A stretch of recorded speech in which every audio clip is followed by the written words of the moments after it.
Welcome to Quick Hits here on That's Good Broncos. I am Brandon Perna. I've got a Broncos news update and an apology. Now, Denver is bringing in wide receiver David Moore, and I'll tell you why I love that signing in a minute. But first, I want to say I'm sorry. No, I mean, I'm sorry that I did not know that this sign that I made fun of in the Broncos recap video on That's Good Sports that read, "You can do it, Teddy," was in reference to an adorable little girl cheering on Teddy a few weeks ago.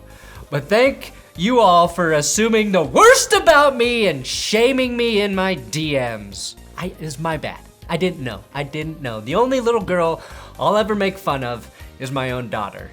And the thing I'll make fun of her for is being unlucky enough to have me as a dad. Second, don't expect me to see everything on the internet that happens.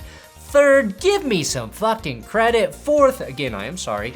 Fifth, if I see adults holding a sign at a football game that says, "You can do it, Teddy," I'm going to think of Rob Schneider first. That's just how it's gonna work. You can do it! Now, just yesterday, the Broncos got terrible news that they lost their second-year wide receiver, KJ Hamler, with a torn ACL and other stuff, according to Vic Fangio. Now, I will interpret other stuff as testicular torsion. I'm assuming that's why Vic Fangio couldn't just say it. Now, the Broncos acted quickly. Most of us were lobbying for a guy like Golden Tate, John Brown, or even taking a big swing on Brandon Cooks, who's been traded more times than Apple stocks. Golden Tate may be doing stints on Good Morning Football right now, but he's a solid receiver who also already knows Pat Shurmur's offense. But the Broncos went a little bit off the radar, under the radar, and signed former Seahawks receiver David Moore, who was on the Raiders practice squad.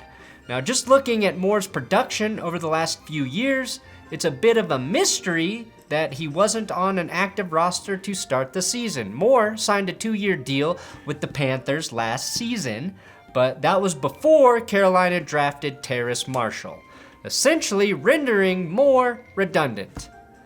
I mean, just look how beautiful this terrace is.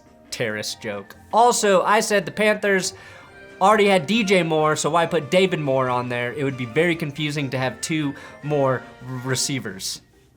Now, this was kind of an odd move by the Panthers to get rid of Moore, because they're basically eating $1 million to not have Moore on their roster.